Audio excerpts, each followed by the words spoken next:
Bonjour mes bien-aimés dans le Seigneur Jésus-Christ, que Dieu vous bénisse. C'est encore une fois un grand plaisir pour moi de se retrouver devant vous, en fait de partager, de se rappeler encore une fois de la parole de Dieu. De la parole de Dieu. Que Dieu vous bénisse énormément. Que Dieu vous bénisse énormément. Que Dieu vous bénisse. Je crois qu'aujourd'hui, nous ne serons pas très longs, mais par la grâce de Dieu, je le crois, que nous allons juste nous faire un rappel sur des points doctrinaux. Sur des points doctrinaux. Nous allons voir un peu en sursautant certains points. Juste pour rappeler des frères, pour rappeler aux sœurs que la doctrine demeure pareille. La doctrine n'a pas changé. La doctrine reste intacte. Peu importe notre manière de vivre, peu importe notre oubli, peu importe ce que tu peux entendre à la télévision, ce que tu peux entendre dans les réseaux sociaux, ce que tu peux entendre des interprétations particulières, mais la doctrine du Seigneur Jésus-Christ reste intacte, peu importe tes fatigues, peu importe ta faiblesse de la chair qui t'emporte un peu de dévier la parole de Dieu, de dévier la sainte doctrine du Seigneur Jésus-Christ, le véritable que les apôtres ont prêché. Mais la parole de Dieu reste intacte. Ça ne change jamais. Donc aujourd'hui, nous allons seulement sursauter des points doctrinaux. On va voir quelques points de doctrine qui restent intacts et qui ne changera jamais, peu importe les temps, des générations, des siècles, des années. Aussi longtemps que le Seigneur Jésus-Christ ne vient pas sur la terre, la doctrine restera pareille. Je ne sais pas si vous me comprenez. Et ça restera toujours pareil. Il n'y aura pas de changement parce que, oh non, une génération est venue, c'est une nouvelle génération, une génération qui connaît les péchés, une génération qui accepte les péchés, mais la doctrine du Seigneur restera pareille. Rappelez-vous qu'au temps de Lot, il y avait des gens qui vivaient dans l'impudicité, des gens qui vivaient dans la débauche, dans le dérèglement, les gens qui vivaient leur vie du péché tout court. Mais la doctrine du Seigneur l'Éternel n'a pas changé. La doctrine est restée pareille. Peu importe ce que les gens vivaient à l'époque de Lot, à l'époque de Noé, à l'époque ancienne, la doctrine de Dieu restait toujours pareille. La loi de Dieu n'a pas changé par rapport à la génération de Lot, à la génération de Noé. Ça n'a pas changé. Ça a toujours resté la loi de Dieu. Les Écritures ont toujours resté là intactes devant la face du Seigneur. Jésus, Dieu n'a pas changé de la parole parce qu'il dit, bon, cette génération, c'est une génération qui comprend le péché, qui accepte le péché. Donc moi aussi, je vais les adapter. Non, ce sont aux hommes de s'adapter à la parole intacte de Dieu, à l'enseignement de Dieu, de Jésus-Christ. Voilà pourquoi nous disons ceci. Peu importe ce que les nations vont commencer à faire dans le monde, peu importe ce que les lois dans les gouvernements vont commencer à changer, mais la loi de Dieu ne changera jamais. Ça restera intact. Donc aujourd'hui, nous allons faire un petit rappel sur des points doctrinaux qui ne changent jamais. Il y en a beaucoup, mais on va prendre quelques points parce qu'on va aller très rapidement. Lisons d'abord l'écriture de Jean chapitre 1 verset 1. Au commencement était la parole. La parole était avec Dieu et la parole était Dieu. Elle était au commencement avec Dieu au verset 2. Elle était au commencement avec Dieu. Verset 3. Toutes choses ont été faites par elle, par la parole. Et rien de ce qui a été fait n'a été fait sans la parole, sans elle. Donc Dieu nous rappelle ceci. Il dit, peuple de Dieu, nous tous, et moi-même, il dit, écoutez, au commencement était ma parole. Et cette parole était avec moi. Et cette parole était moi. Moi qui? Dieu. Est-ce que vous me comprenez? Donc cette parole était Dieu lui-même. Cette parole était avec Dieu. Et cette parole était au commencement. C'est que la parole n'a pas commencé, la parole de Dieu plutôt, n'a pas commencé aujourd'hui. La parole de Dieu n'a pas commencé dans notre siècle, dans notre ère. La parole de Dieu n'a pas commencé dans le temps de Moïse. La parole de Dieu n'a pas commencé au temps d'Abraham. La parole de Dieu était au commencement avec Dieu. C'est là sa résidence.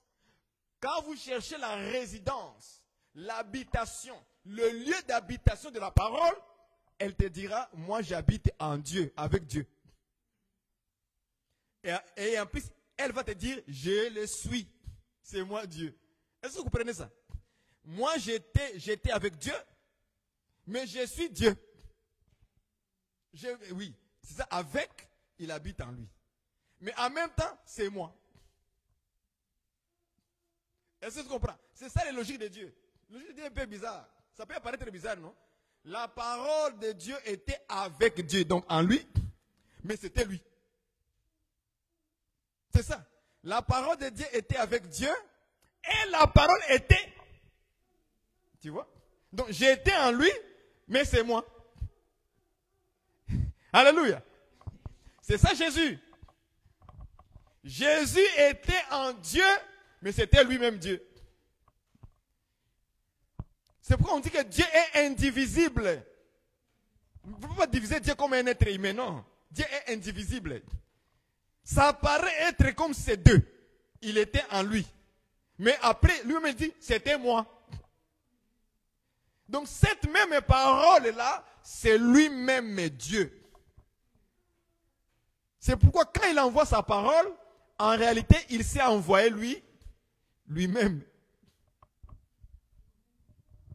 En réalité, il s'est envoyé lui-même.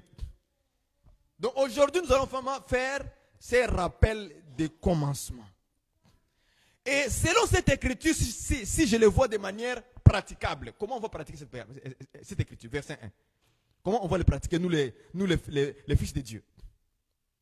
Comment on va le pratiquer? C'est-à-dire, maintenant, pour pratiquer ce verset 1-là, au commencement était la parole, premièrement. C'est-à-dire que tout enfant de Dieu doit d'abord se voir dans son commencement. Le commencement de l'enfant de Dieu commence où? Le jour où tu as entendu la parole.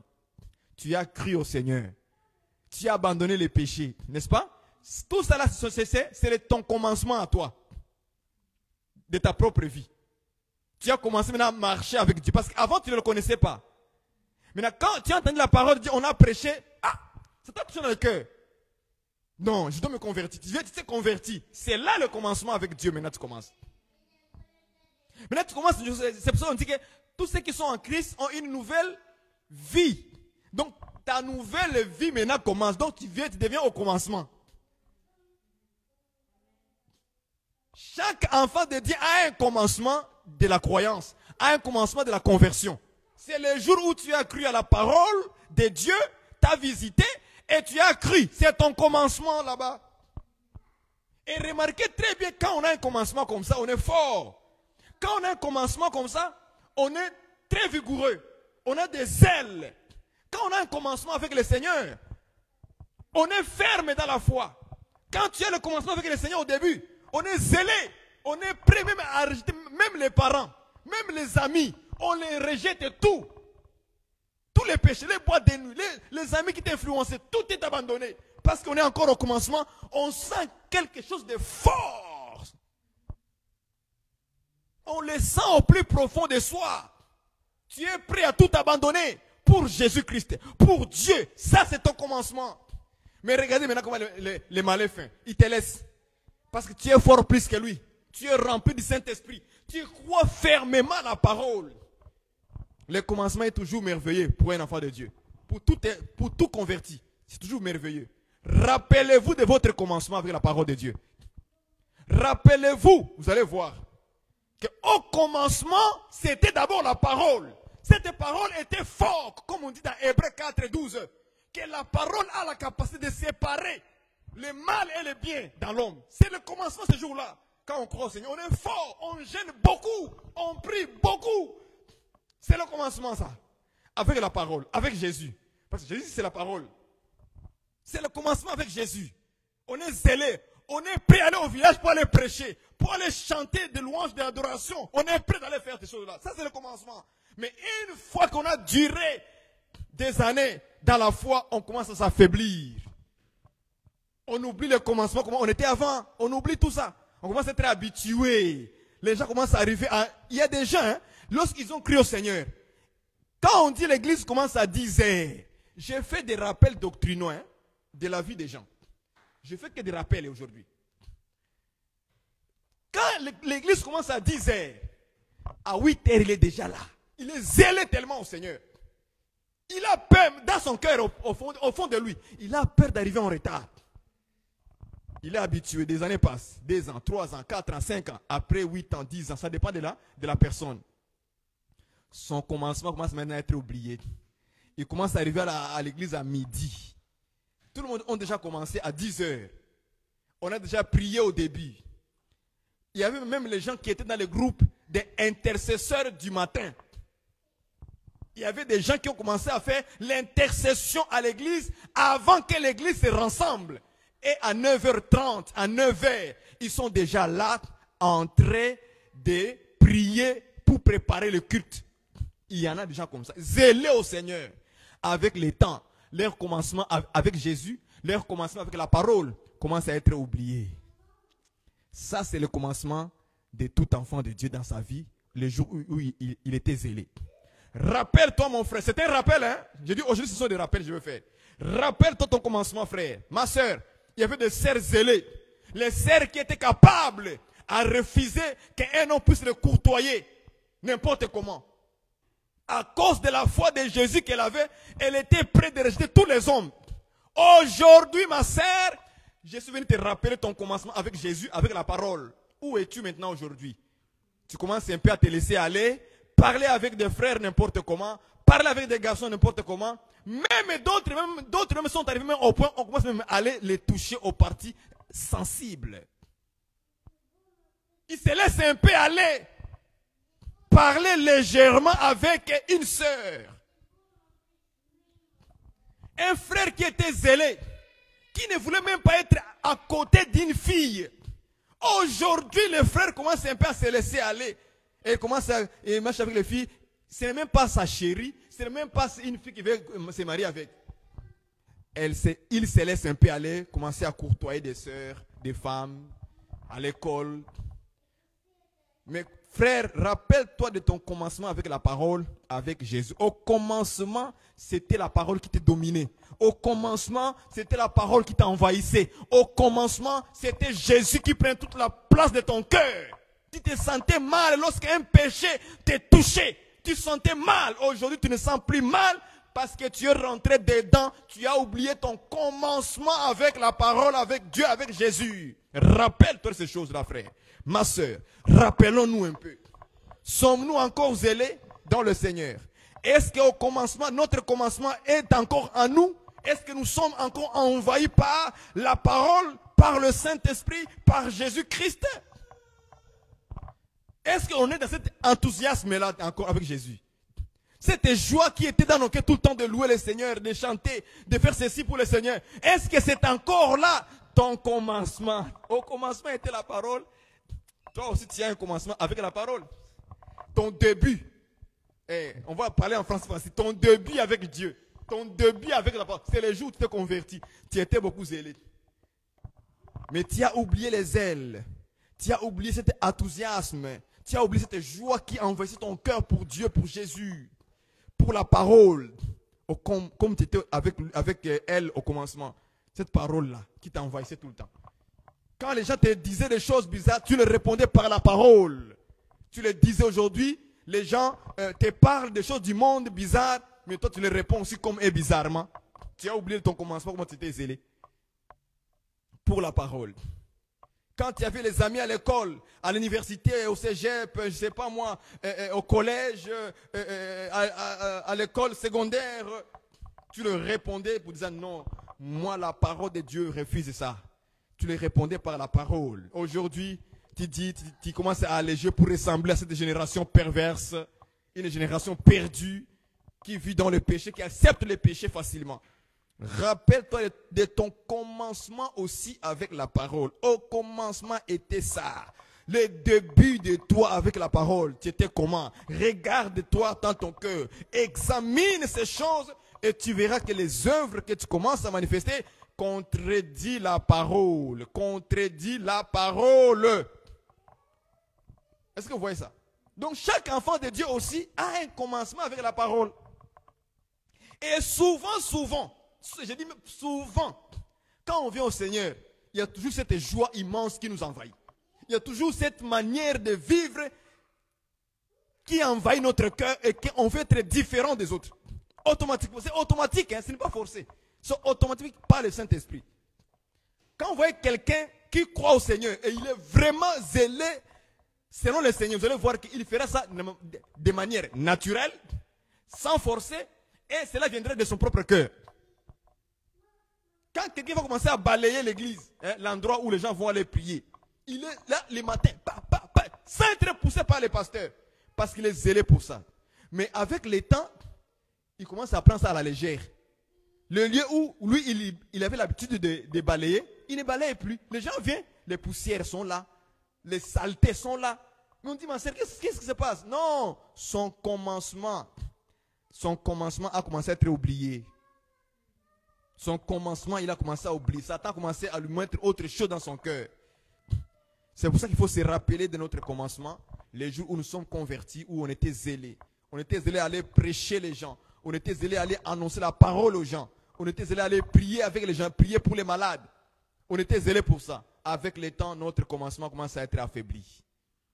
On commence à affaiblir. Maintenant, deuxième chose, c'est que Dieu dit que la parole était avec Dieu. Comment pratiquer cette parole-là maintenant dans notre vie? Comment les comprendre dans notre vie aussi? La parole était avec Dieu. C'est-à-dire que la parole, quand on dit la parole était avec Dieu, c'est que la parole était à l'intérieur de Dieu. C'est là que les gens font un peu gaffe dans leur interprétation. Quand il dit avec, hein, ils pensent que c'est comme ça. Donc moi je suis ici, puis elle aussi elle est ici. C'est ça que les gens pensent.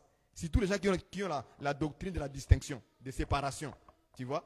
Et ils pensent qu'on se dit, vous voyez, avec Dieu. Donc la parole, ce n'est pas Dieu, c'est avec Dieu. Donc il comprend mal le français.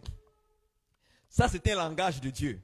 Quand on dit que la parole était avec Dieu, c'est que la parole était à l'intérieur de Dieu, pas à l'extérieur, à l'intérieur de Dieu. Parce que quand il va parler, on dit que Dieu a une bouche, non? Jean 4,4, il dit quoi? Il dit que l'homme ne vivra pas seulement du pain, mais de toutes les paroles qui sortent de la bouche de Dieu. Non, ça veut dire Dieu aussi a une bouche. Alors, si la parole sort de la bouche de Dieu, est-ce que la parole était à côté de Dieu? Est-ce que la bouche est en dehors de soi-même? Hein? Non. La bouche n'est pas en dehors de moi. La bouche est sur moi. Donc, la parole doit sortir où? Ici. Donc, la parole est où? Elle est à l'intérieur de moi. Mais comment les gens comprennent les choses qui sont beaucoup plus faciles à comprendre? Mais pour qu'ils donnent leur doctrine, hein, donner du poids à leur fausse doctrine, ils vont changer l'explication en fait. Oh, vous voyez, on écrit, la parole était avec Dieu. Vous voyez, avec. Quand on dit avec en français, ça veut dire c'est à côté. Là, tu as compris en français. Nous, on ne comprend pas les écritures en français parce qu'il faut suivre les logiques de l'écriture. On a dit la parole, on n'a pas dit un homme. On a dit la parole était avec Dieu. Or, quand Barouani veut parler, la parole vient d'où? À l'extérieur de Barouani. Ça vient à l'intérieur de moi-même. Ça sort de moi-même, à l'intérieur de moi. Donc la parole, c'est moi-même. C'est ma parole à moi. Donc cette parole se retrouve dans Barouani. Donc quand on dit la parole était avec Dieu, c'est que la parole était à l'intérieur de Dieu. Quand Dieu veut parler, c'est là maintenant que la parole sort. C'est ça le simple logique. Bien aimé dans le Seigneur, regardez comment on va appliquer cette pensée ici dans notre vie comme la doctrine. On dit que la parole était avec Dieu. La parole était en Dieu lui-même. C'est-à-dire que tout enfant de Dieu, quand tu reçois Dieu, donc tu reçois quoi? La parole, n'est-ce pas? Et la parole maintenant doit demeurer où? Dans ton cœur. Dans toi maintenant. C'est pourquoi chaque enfant de Dieu, lorsqu'il vient au Seigneur, le Seigneur fait de sorte que sa parole, sa loi, soit dans ton cœur. C'est pourquoi Dieu avait dit dans des écritures avec le prophète, je pense, Zacharie ou Ézéchiel, il dit, je vais circoncire leur cœur et je mettrai mes lois dans leur cœur. Est-ce que vous comprenez ça? Dieu ne met pas ses lois, ses paroles en dehors de toi. Non, non. Il prend ses lois, sa parole, il les met dans ton cœur. C'est comme ça que Dieu agit. Il va te circoncire, alors il prendra ses lois et il mettra cela dans ton cœur. C'est-à-dire que chaque enfant de Dieu, la parole de Dieu demeure avec toi. Est-ce que vous me comprenez? La parole de Dieu demeure avec toi en toi. C'est pourquoi vous devez vérifier si la parole de Dieu est en moi. Beaucoup de gens vivent comme les pharisiens. Les pharisiens, Jésus les réprimande par la parole du prophète Ésaïe en disant ceci. Vous m'honorez des lèvres, mais vos cœurs sont éloignés de moi. Et cette phrase-là, il se trouve que moi et toi, nous sommes déjà glissés dedans, sans le savoir.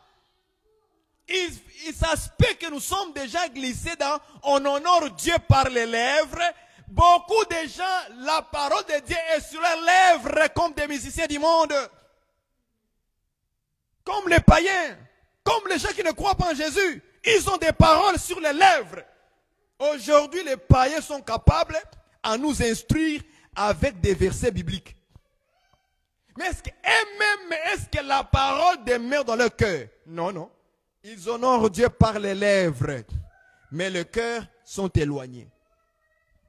C'est ça aussi, comment la façon on peut comprendre Jean chapitre 1, la phrase qui dit « La parole était avec Dieu ».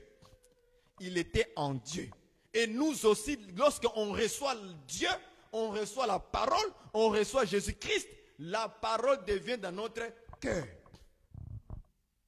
Attention de ne pas tomber dans ces pièges, de commencer à être un fils, une fille de Dieu qui n'utilise que des lèvres, la parole. L'instrument que tu utilises, ce n'est que des lèvres. Lorsque tu commets un péché, on veut te réprimander, tu commences aussi à les répondre par des versets bibliques. Tu es devenu un grand pharisien moderne. Attention, je te rappelle, fils, fille de Dieu, faites attention de ne pas tomber dans ces pièges, d'avoir honoré Dieu par les lèvres. Des versets, donc vous voyez les chrétiens aujourd'hui, il a tellement de versets dans la tête, dans les lèvres, mais incapable d'avoir le verset dans son cœur, la parole dans son cœur qui va le changer. Un vrai enfant de Dieu, un vrai ministre de Dieu, une vraie servante de Dieu, lorsqu'il fait une faute, lorsqu'il commet une erreur, lorsqu'il fait quelque chose qui n'est pas bien, qui est mal, et qu'on le reprend par la parole de Dieu, il doit reconnaître dans son cœur que ici, vous avez raison. J'ai commis quelque chose qui n'est pas bien. Ne prends pas un verset, le frère te dit, frère, il faut aimer ton frère. Hein? Il faut faire cela. Hein? Attention frère, tu as désobéi à la parole de Dieu. Comme tu as des versets pour t'appuyer, comme tu as des versets pour te défendre, tu sors aussi des versets. Mais tu le sais au fond de toi que j'ai commis une erreur. Tu le sais. Il n'y a personne qui commet quelque chose, ok, et il ne sait pas qu'il n'a pas commis. Non, tu sais, on est conscient que je fais. Souvent on est conscient, mais on veut simplement par l'orgueil, on veut se défendre, par l'hypocrisie, parce qu'on ne veut pas montrer aux gens que moi, pasteur, commettre ça, l'adultère. Mais quand on t'a attrapé dans l'adultère, accepte comment attraper dans l'adultère. Et dis, c'est ma faute, je me réponds. Ne cherchez pas et dis, moi je suis homme de Dieu, faites attention. On ne me parle pas comme ça. Mon ami, si on t'a déjà attrapé, tu es humilié, accepte l'humiliation, répands-toi simplement. Ne cherchez pas des versets bibliques pour t'appuyer. Ne touchez pas au homme de Dieu. Attention, je suis homme de Dieu. Non, tu n'es plus homme de Dieu. Tu n'es plus homme à ce moment-là, là, tu n'es plus homme de Dieu parce que tout le monde va te humilier maintenant. Au lieu maintenant de s'humilier soi-même, il dit, je demande pardon, j'ai commis une grande erreur. C'est ça être un enfant véritable de Dieu. C'est celui qui a la parole dans son cœur. Vous savez, tous les versets que tu connais là sont écrits dans ton cœur. Est-ce que vous comprenez ça? La parole de Dieu est écrite dans notre cœur. Et chaque parole de Dieu agira à son temps. Est-ce que vous comprenez ça? Je répète pour une bonne compréhension. C'est-à-dire que la parole de Dieu est déjà écrite dans notre cœur. On l'écrit déjà dans notre cœur. Par le Saint-Esprit. Maintenant, chaque verset là que vous connaissez, dans notre cœur, hein, on ne connaît pas les versets. Je vais répéter ça très bien, il faut que vous compreniez. Dans notre cœur là, Dieu n'a pas mis des versets bibliques. Dieu a mis la parole. C'est différent. Ça, c'est la parole de Dieu écrite sur le papier. Mais pour Dieu, il y a la parole de Dieu écrite sur notre cœur. C'est différent avec le papier. Est-ce que vous comprenez ça? C'est pourquoi Paul dit que nous sommes une lettre écrite avec l'encre du Saint-Esprit, qui est le Saint-Esprit, par le ministère des apôtres. C'est-à-dire que le cœur de l'homme, c'est une lettre, une feuille. Une feuille. C'est une feuille qu'on écrit des choses. Mais l'encre qu'on utilise, l'encre là, c'est le Saint-Esprit. Alors le Saint-Esprit ne met pas le verset 1, le verset 2, le verset 3, le verset 4, ainsi de suite. Non, non. Lui, il écrit la parole de Dieu. Est-ce que vous voyez ça? Lui, ce qu'il écrit, c'est la parole de Dieu. On n'écrit pas des versets là-bas ou des chapitres. Il n'y en a pas. Ok? Mettez ça sur l'internet. Dans notre cœur, il n'y a pas de chapitres, il n'y a pas de versets. Il y a la parole de Dieu écrite dans notre cœur. Et chaque parole écrite dans notre cœur, chacun a sa fonction, chacun a son travail, chacun a sa manifestation au bon moment. Est-ce que vous comprenez ça? Par exemple, l'amour de Dieu. C'est écrit dans ton cœur, dans mon cœur, l'amour de Dieu. Tout le monde, tout enfant de Dieu a une parole écrite, l'amour de Dieu. Maintenant, cet amour de Dieu-là ne se manifeste qu'au bon moment. Est-ce que vous comprenez ça? Cette parole, amour de Dieu-là, aime ton prochain comme toi-même. C'est écrit dans notre cœur. Maintenant, la manifestation de cette parole-là a un temps où elle doit se manifester. Aimez vos ennemis. C'est la même chose. C'est écrit dans notre cœur. Maintenant, sa manifestation agira au moment où les ennemis vont se manifester. Est-ce que vous me comprenez? Quand les ennemis vont se manifester, cette parole, Dieu va les convoquer. Alléluia. Dieu va convoquer l'écriture. Il dit, parole, viens, manifeste-toi dans la vie de la sœur, dans la vie du frère. Est-ce que vous comprenez ça? C'est Dieu qui doit appeler la parole. Il dit, parole. Parole doit répondre, viens. La parole vient, elle sort. C'est à ce moment-là que tu dois comprendre que ce n'est ni par ta force, ni par ta puissance, mais c'est par l'Esprit de l'Éternel. Alléluia. C'est comme ça qu'on comprend la parole de Dieu, frères et sœurs. C'est très spirituel, ce que je vous dis là. C'est très spirituel. Ce n'est pas charnel, ça. Non. C'est pas charnel, c'est spirituel. Est-ce que vous comprenez ça? Donc, dans notre cœur, Dieu écrit sa parole. Mais chaque parole a son temps d'agir, de se manifester. Est-ce que vous comprenez ça? Quand ton frère est dans les besoins, la Bible dit qu'il faut aimer avec vérité et avec vérité et avec sincérité. Maintenant, quand quelqu'un aura besoin, un frère est dans le besoin, cette parole doit se réveiller à son temps maintenant. Il dit, il y a un frère qui a besoin de choses matérielles. Et moi, j'en ai ces choses-là. Cet amour-là d'aimer son prochain comme soi-même va sortir, va se manifester. Paf! Tu prends la chose, tu donnes à ton frère ou à ta soeur. Vous voyez ça? Parce que c'est écrit dans ton cœur. Et ça va se manifester à son temps favorable. C'est comme ça que la parole de Dieu est faite. Donc, mettez ça sur l'internet. Il n'y a pas dans nos cœurs le verset et le chapitre. Ça n'existe pas. Mais dans ton cœur, il y a seulement la parole de Dieu écrite. Est-ce que vous voyez ça? Dieu a écrit plusieurs paroles dans ton cœur. Il y en a plein. qui sont là-bas.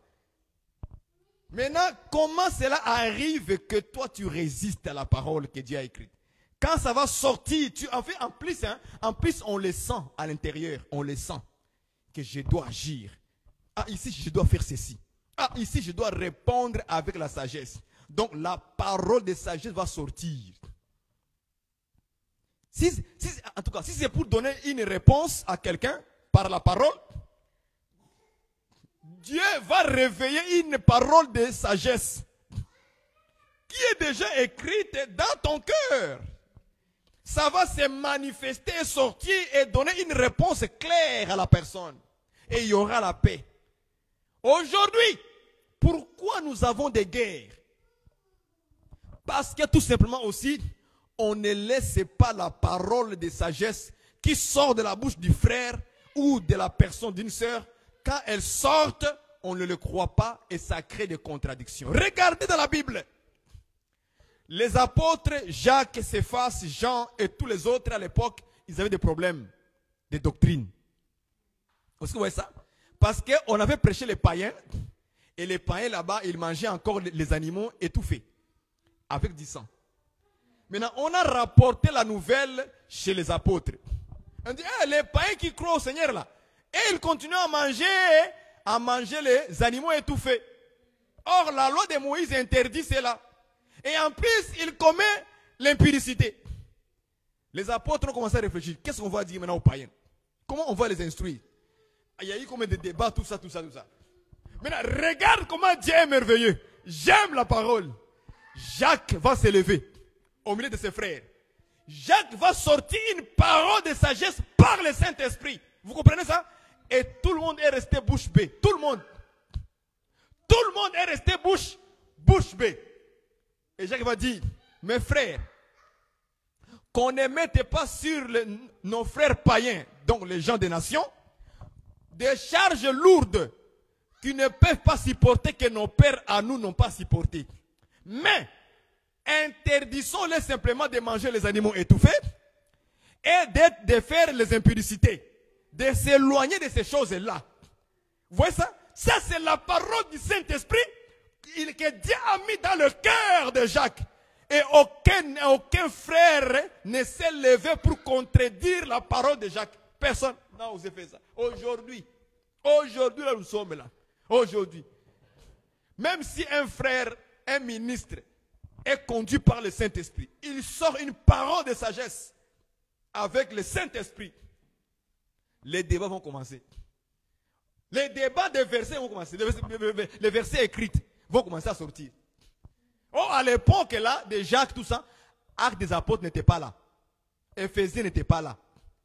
Philippiens n'était pas là. Colossiens n'était pas là. 1 Corinthiens, ça n'existait pas. Et les apôtres, ils s'appuyaient seulement sur la loi de Moïse, les prophètes et les psaumes. Mais quand la parole conduite par le Saint-Esprit sort, que Dieu a écrit dans le cœur de Jacques, Jacques s'est élevé maintenant. Et il a commencé à parler. Est-ce que vous comprenez ça? Mais aujourd'hui, c'est le débat sur débat. Contradiction sur contradiction. Parce que les gens n'ont plus la parole dans leur cœur. Et le Saint-Esprit ne les rappelle pas la voix du Seigneur. Et on est resté là en train de faire des... Moi, il n'y a plus de débat à faire. Il n'y a plus de guerre à faire. Il faut qu'on s'éloigne de créer des guerres comme les États-Unis font là-bas. Aujourd'hui, il y a des chrétiens américains. Il y a des chrétiens américains. Il y a des chrétiens ukrainiens. Il y a des chrétiens russes. Et ils ne font que créer des guerres. S'ils ne créent pas de guerres dans les gens, ils ne sont pas contents de ça. Tu es quel genre de chrétien, toi? Tu es quel genre de chrétien? Est-ce que la parole n'est pas écrite dans ton cœur? Que c'est l'amour de Dieu qui doit se manifester au milieu de nous? Des chrétiens américains qui aiment créer des guerres dans d'autres endroits.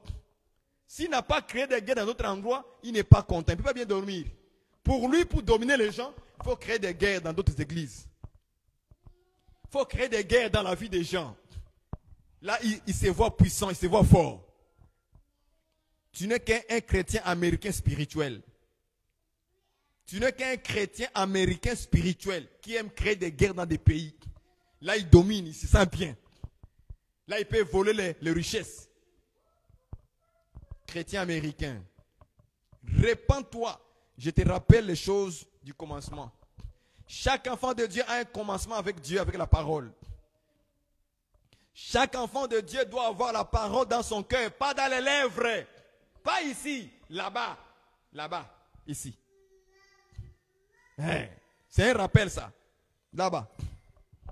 Et la Bible dit, la parole était qui? Était Dieu. C'est que nous devons nous revêtir de quoi? De la parole. Chaque enfant de Dieu doit se revêtir de la parole. Quand on dit se revêtir de la parole, c'est-à-dire se revêtir de l'enseignement, de se revêtir de la sainte doctrine de Jésus-Christ. Quand les païens nous voient, ils voient quelqu'un qui est habillé. Il n'est pas nu. Il a les bonnes œuvres. Les bonnes œuvres des saints.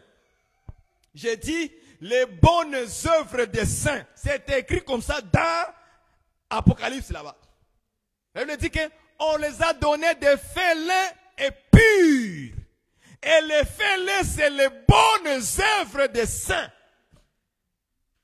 Est-ce que ça? C'est-à-dire que l'habillement que nous portons là, les félins que nous portons spirituellement, ce sont les bonnes œuvres.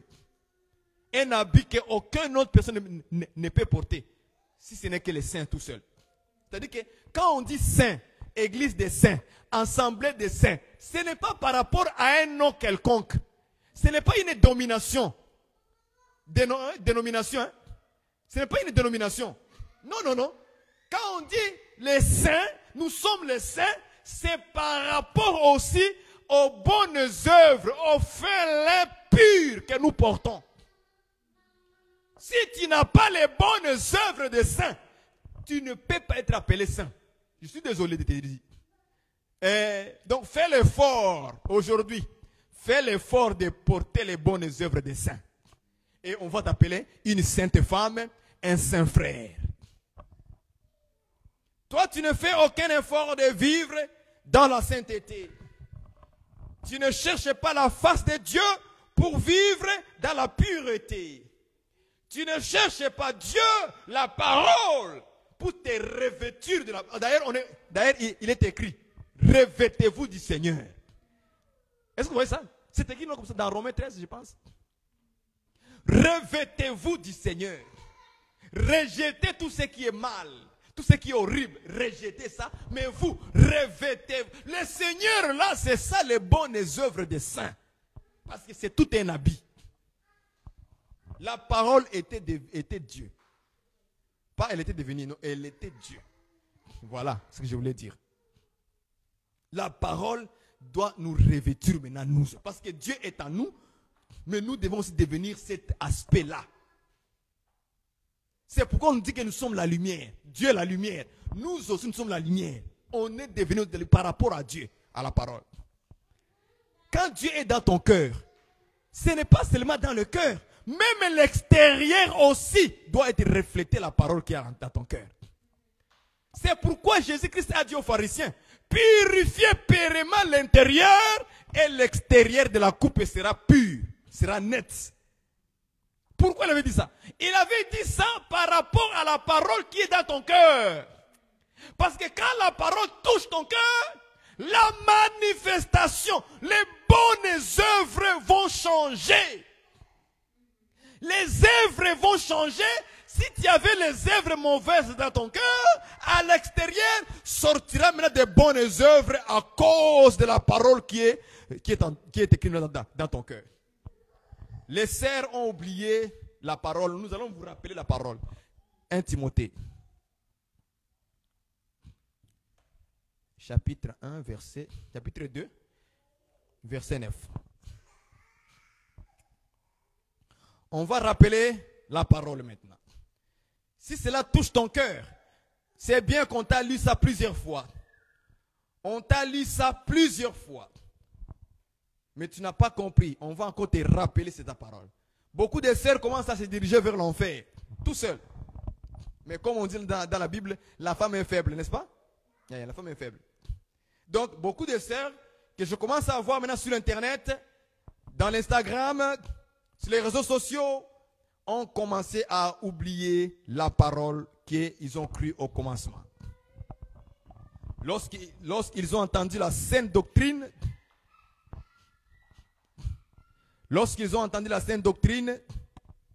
ils étaient très contentes, les sœurs. Les sœurs ont commencé à changer la garde-robe. Les sœurs ont commencé à ressembler à la parole.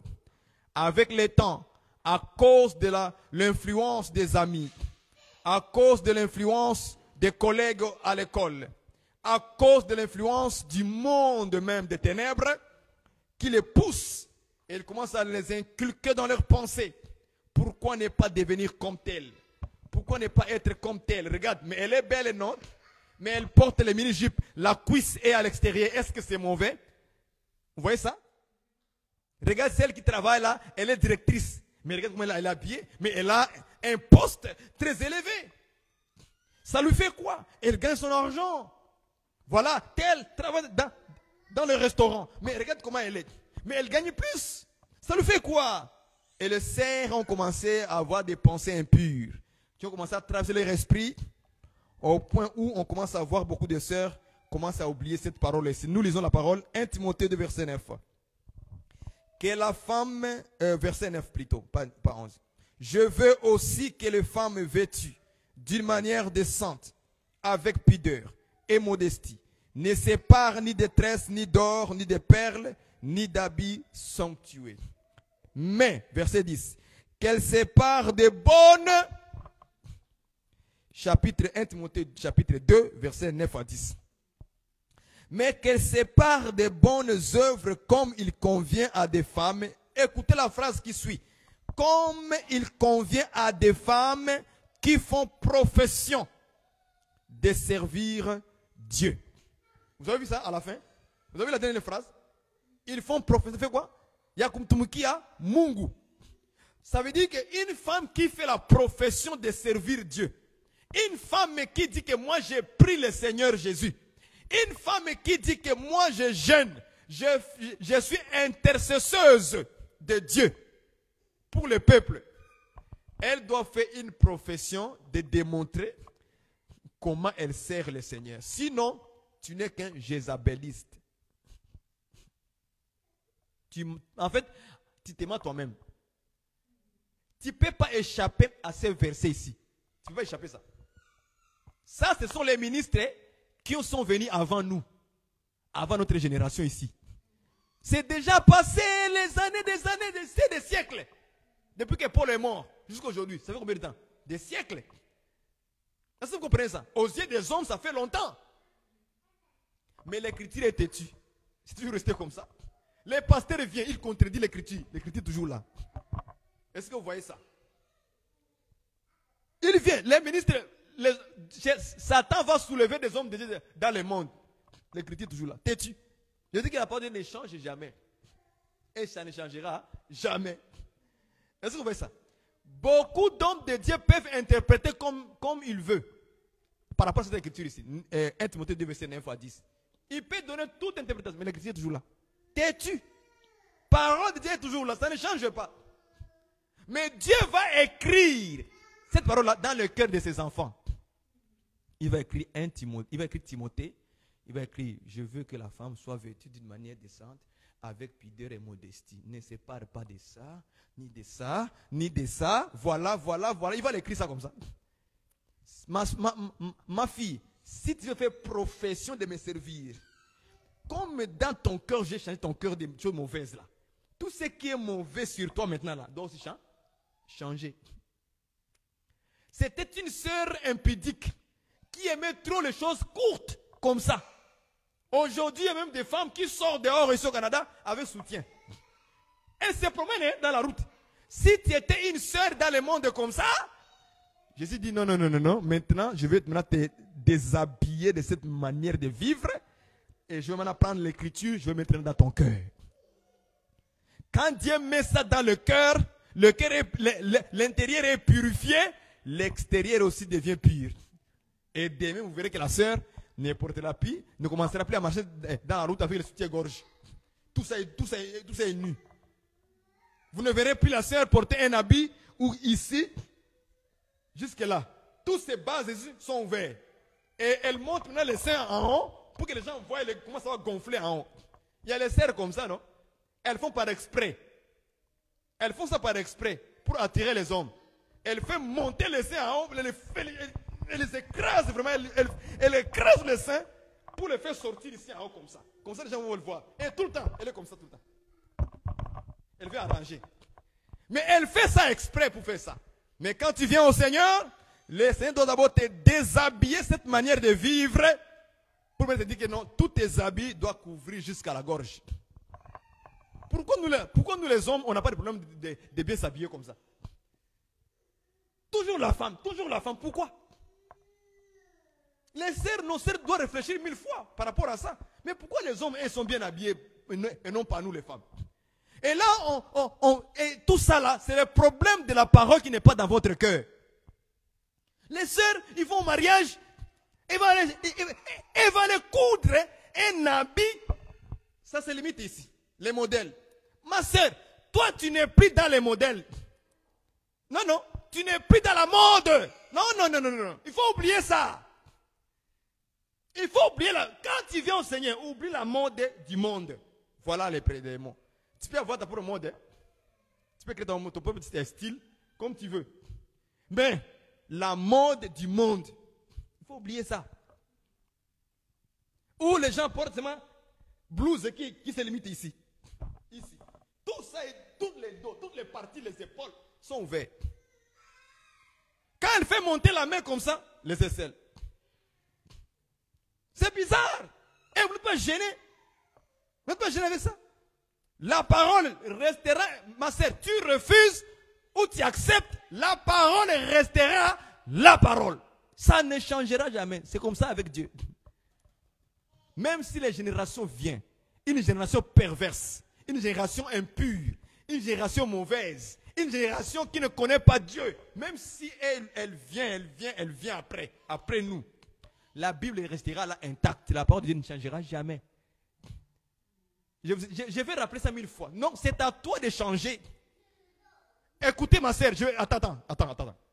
Il y a une pensée qui me vient. Écoutez, ma soeur, toi qui résistes à la parole, à cette écriture ici, depuis que tu as, compte les années que tu as résisté. Hein, ma soeur, depuis que tu as résisté à l'écriture,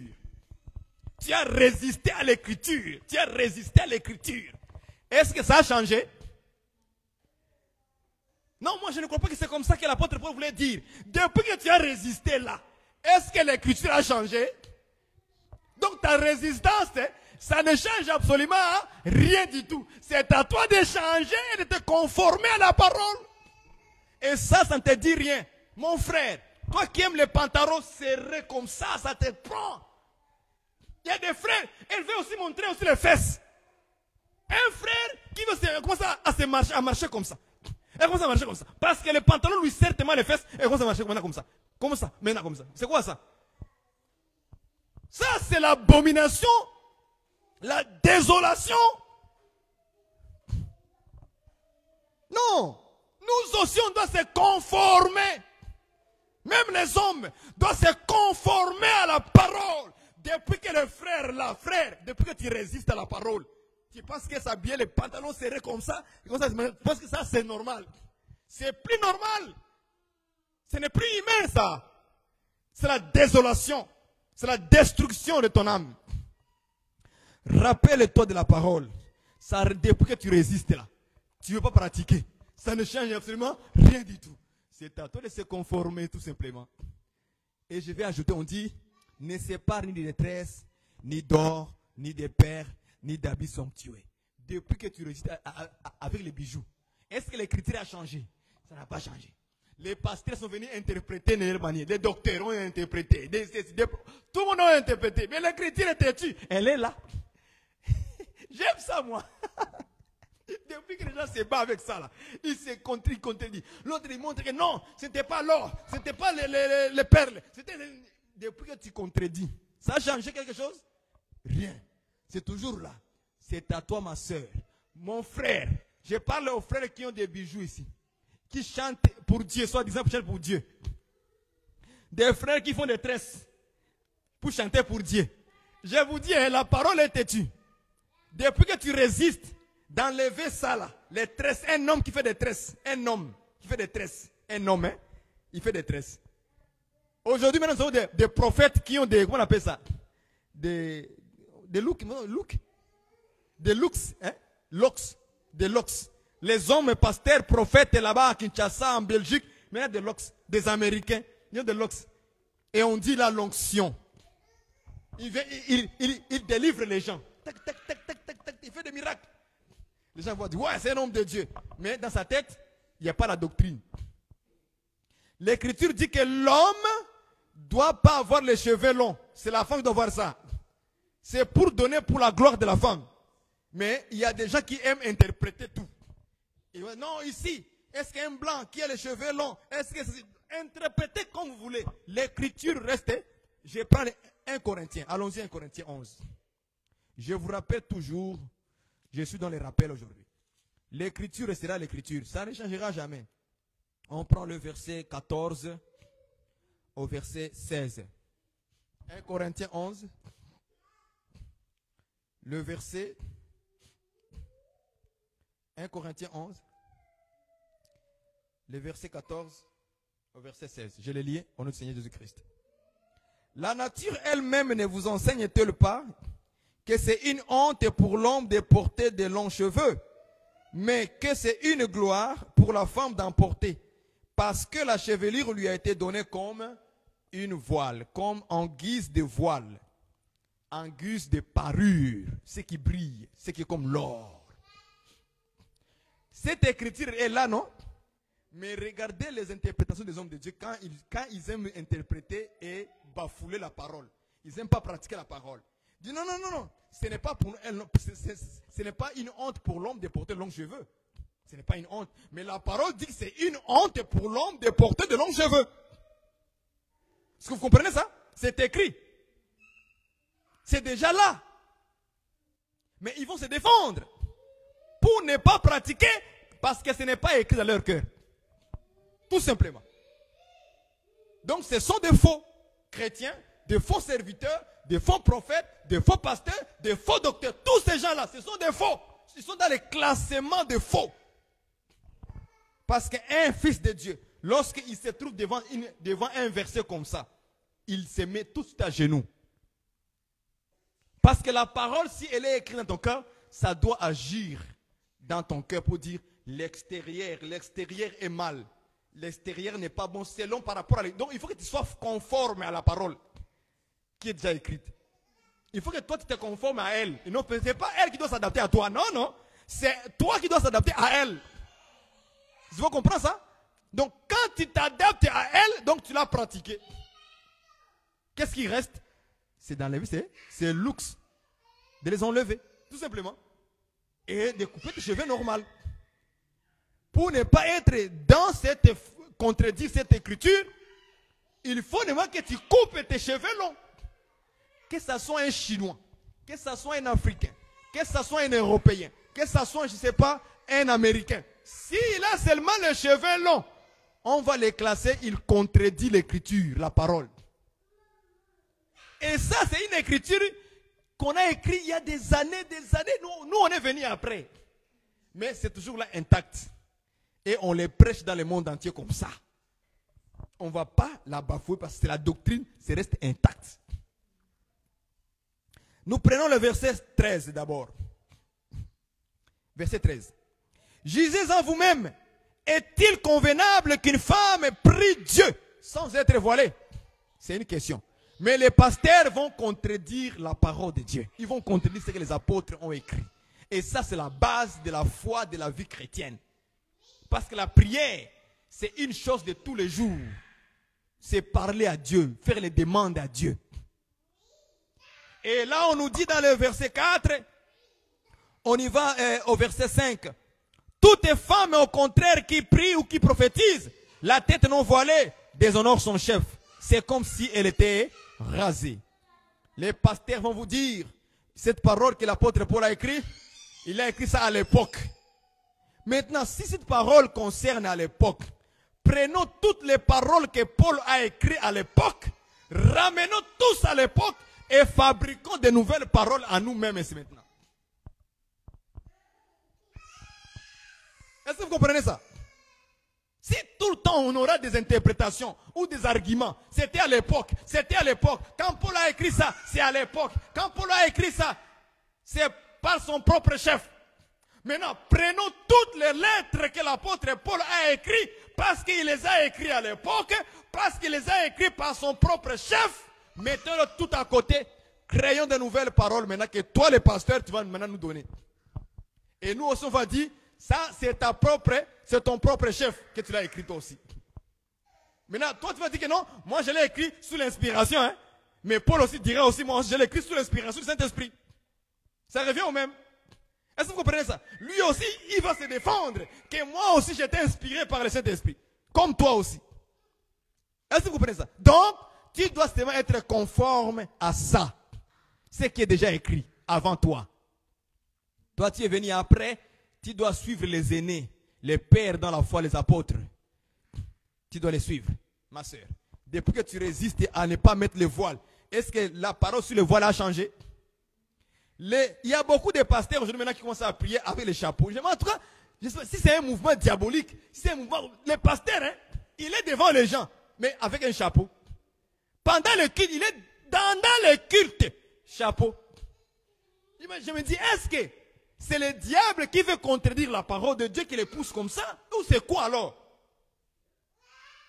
Et ils vont donner des interprétations particulières. Oh, la phrase est très simple. C'est la doctrine. C'est très simple à suivre. Juste enlever les chapeaux pendant quelques minutes pour prier. Ça te coûte quoi? Eh ma soeur, pour mettre les voiles pour prier pendant un moment, ça te coûte quoi? Depuis que tu résistes là. La parole a changé. C'est toujours là. C'est-à-dire la parole est patiente. Elle attend que le jour où tu vas les pratiquer. Mais elle va jamais s'adapter à toi. Jamais de la vie. La parole ne te suivra jamais. C'est toi qui dois la suivre. C'est toi qui dois la suivre. C'est-à-dire que tu dois t'adapter, la pratiquer. Tu enlèves, tu prends le voile. Si tu es une femme, tu prends le voile, tu mets, tu pries calmement, tu finis, tu l'enlèves. On n'a pas dit que maintenant tu vas rester toute ta vie avec le voile sur la tête. Non. Même les hommes, c'est pour un temps. Tu enlèves, tu pries. Après la prière, si tu veux mets ton chapeau comme tu voudras. On ne t'a pas refusé de porter le chapeau. Mais honorez maintenant la parole. Mais vous l'honorez des lèvres avec un chapeau à la tête. Tu déshonores ton chef Christ. Tu es toujours dans le péché. Tu déshonores le Seigneur. Toi, un homme, tu déshonores le Seigneur. Toi, la femme, tu déshonores ton chef, ton mari. Tu es toujours dans la désobéissance en faisant cela. Faites attention, mes frères. C'est un rappel doctrinal. C'est un rappel doctrinal. Est-ce que vous comprenez ce, frères et sœurs? C'est très important. C'est très très important. Sans avoir touché le point de soumission de la femme à son mari. Le mari doit aimer sa femme. Les enfants doivent obéir à ses parents, à leurs parents. Tout ça là, c'est la doctrine. Même si tu es un enfant têtu, tu es rebelle aux parents, la parole t'attend. Elle est toujours écrite là-bas. Il dit, enfants, obéissez à vos parents. Femmes, soyez soumises à vos maris. Même si tu es têtu, une femme têtue, une femme rebelle qui n'écoute pas son mari. Moi, à cause des influenceuses sur les réseaux sociaux. Ça t'a pris la tête aussi. Ah, moi aussi. Je ne peux pas rester comme ça. Mon mari tombe, mais il me dirige. Il y a des femmes à la télévision. Dans le monde aujourd'hui, sur les réseaux sociaux, moi, un homme ne peut pas me diriger. Je gagne mon argent, je travaille pour moi-même, il faut donner moi-même. Tu resteras seul et tu mourras le jour de l'enterrement. Il n'y aura personne pour pleurer pour toi, à part tes frères et sœurs, ta maman, ton oncle. Voilà. Moi, je dis la vérité comme ça. Tu mourras seul. On va te mettre dans les tombeaux, sans enfant, sans mari. C'est ton oncle qui va pleurer pour toi, ta tante, tes parents et tes frères et sœurs. Et tu n'auras pas de traces dans le monde. Dès que tu vas mourir, tu n'auras pas de génération dans le monde. Dès que tu vas mourir, pas de descendance. Tu vas disparaître ton nom. C'est pourquoi vous allez voir que Dieu, il faisait comme ça. Quand un frère est né, il était marié, ok? Et qu'il mourait sans enfant, il laissait la femme, non? Dieu autorisait que son frère prenne cette femme-là. Même si l'enfant était jeune plus que la femme. Oui, il devrait donner un enfant à cette femme-là pour donner le nom du défunt. Afin que son nom ne disparaît pas en Israël. C'était une loi comme ça et cela est prophétique, je le sais. Est prophétique. Je parle ici de manière un peu turée, de manière charnelle. Est-ce que vous comprenez ça? C'est important. Afin que le nom du défunt là ne disparaît pas. C'est-à-dire que quand l'enfant venait, si c'est un fils, on lui donne le nom on va dire quoi? On va donner le nom de celui qui était le mari de la femme. Comme ça, son nom va rester pareil à travers cet enfant-là. Est-ce que vous comprenez ça? C'était important pour Dieu, pour garder une descendance pour cet homme-là. Parce que lui, il n'a pas laissé. Et comme il n'a pas laissé, son frère doit donner l'enfant. Est-ce que vous comprenez ça? Mais aujourd'hui, c'est comme si ça devient comme une doctrine dans le monde aujourd'hui. Les femmes rebelles, les femmes influenceuses, les femmes de feu, les femmes de ceci, cela, les femmes, maintenant, comment c'est comme les femmes émancipées. Vous allez mourir dans la anticipation. Ah oui. Conticipation, vous allez anticiper.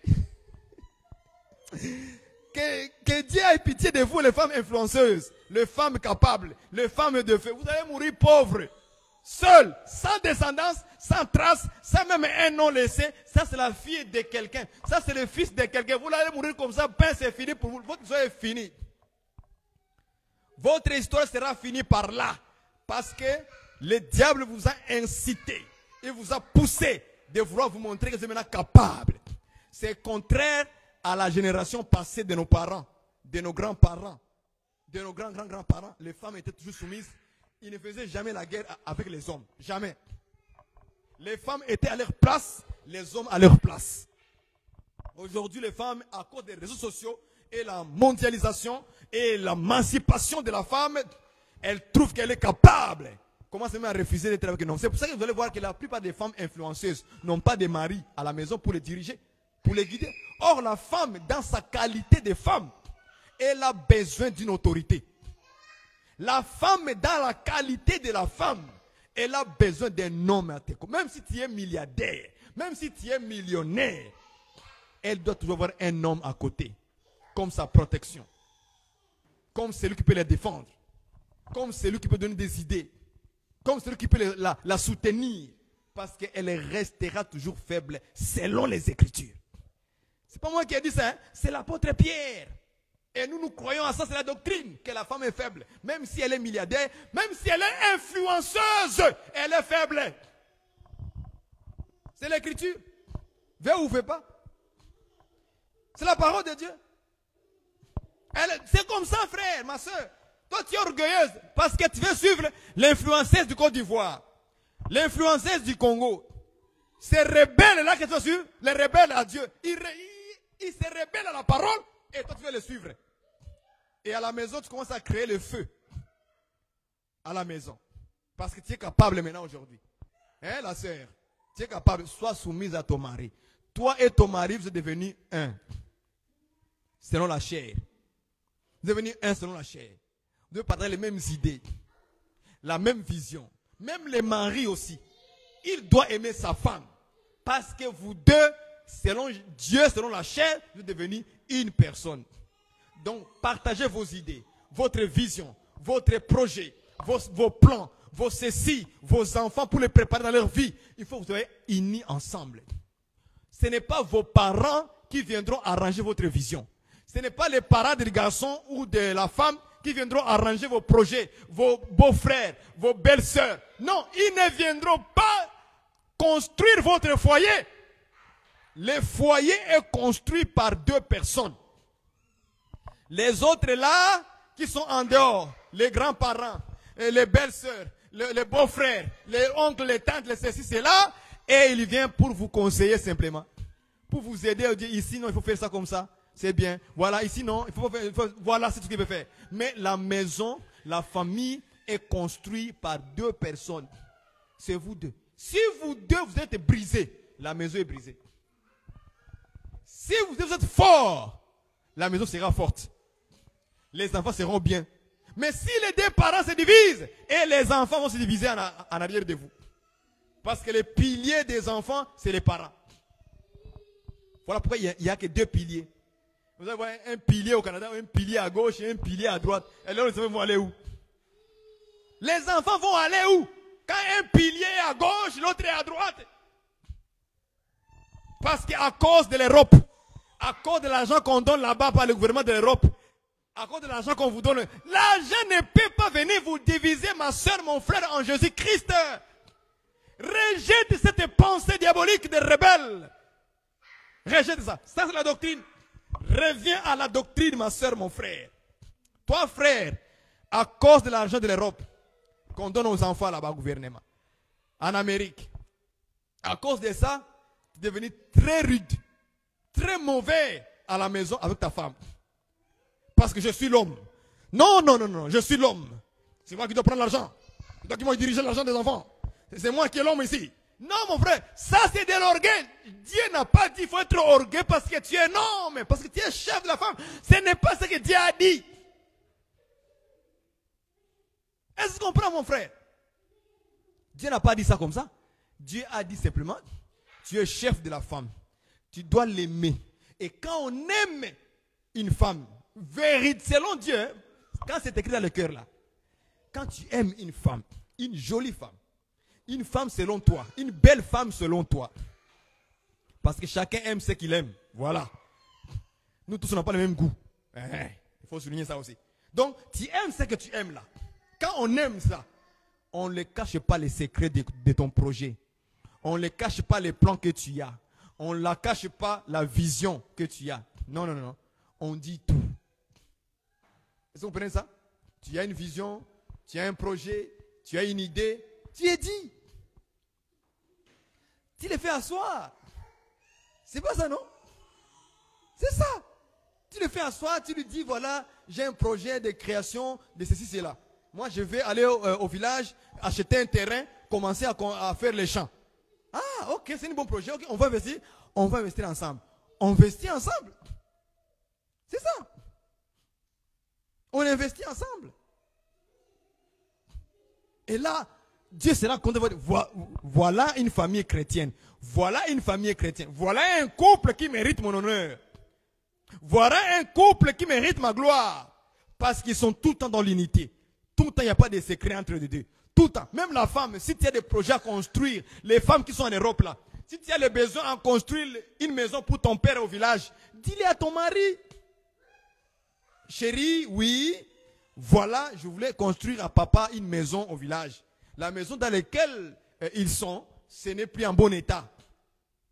Mais je voulais quand même dépenser quelques 2 000, 3 000 dollars, 3 000 euros pour les construire une maison au village qui sera en bon état. Un bon mari aussi qui comprend la requête de sa femme, qu'est-ce qu'elle fait? Oh non! Moi non! Ta famille est là! Moi je suis marié! C'est fini! C'est pas comme ça qu'on agit, mon frère. Prends la requête en considération. Fais montrer à ta femme que tu es intéressé. Et tu verras que ta femme, lorsque tu vas réaliser ces projets-là, elle va encore plus t'aimer. Une femme intelligente, elle va encore plus t'aimer. Elle va t'aimer encore parce que tu lui as fait du bien. Pas tout le temps refuser. Quand ta femme a un projet, tu refuses. À un moment donné, elle va commencer à cacher ses projets et prendre l'argent et les réaliser. C'est ça qui crée des guerres dans les couples. C'est un rappel doctrinal. C'est un rappel doctrinal. Il y en a beaucoup de rappels que je peux faire, mais j'ai béni le Seigneur aujourd'hui. On va se limiter par là. Que le Seigneur aide nos vies, de nous ramener encore dans la doctrine, dans la simplicité des choses. Des petites choses comme ça, des bases, parfois on oublie facilement à cause de la chair et la vie que nous menons sans se rendre compte. Donc, je bénis le Seigneur pour ces rappels. Je sais qu'il y a des points. Nous tous, on doit changer. On doit vraiment mettre à la table. dans nos cœurs pour que nous puissions nous revoir clairement, en fait, de ne pas être des hypocrites. Vous savez, je vous ai dit que l'hypocrisie, ça mène à l'enfer. Et il y a toutes sortes de l'hypocrisie qu'on peut manifester, sans le savoir. Et Dieu, s'il nous donne ces messages, je sais, c'est pour nous corriger et nous ramener dans la bonne voie.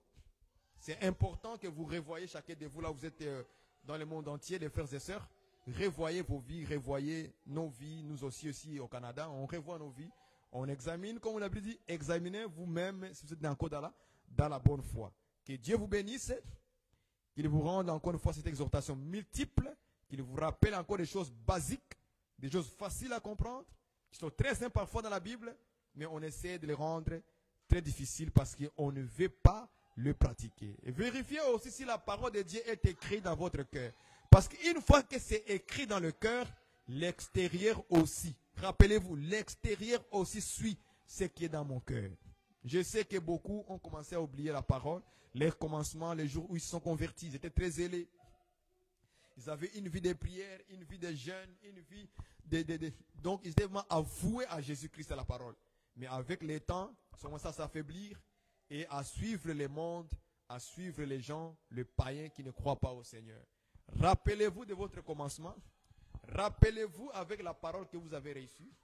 Rappelez-vous que vous devez vous revêtir toujours du Seigneur, de la parole, de la sainte doctrine. Avoir les bonnes œuvres de Dieu, des saints. Que Dieu vous bénisse. Seigneur notre Dieu, nous te bénissons, nous te rendons grâce. Te disons merci Seigneur pour tous nos frères et ceux qui nous ont suivis en ligne et aussi ici au Canada. Béni soit-il Seigneur Jésus-Christ et nous bénissons tous les hommes de Dieu qui se donnent, Père, à rappeler au peuple la sainte doctrine de ne pas s'éloigner. Seigneur, merci pour tes bienfaits. Merci pour la parole que tu nous envoies aujourd'hui. Au nom de Jésus-Christ, notre Seigneur et Sauveur, nous bénissons cet après-midi que nous remettons entre tes très puissantes mains. Au nom de Jésus, ainsi nous avons prié. Amen.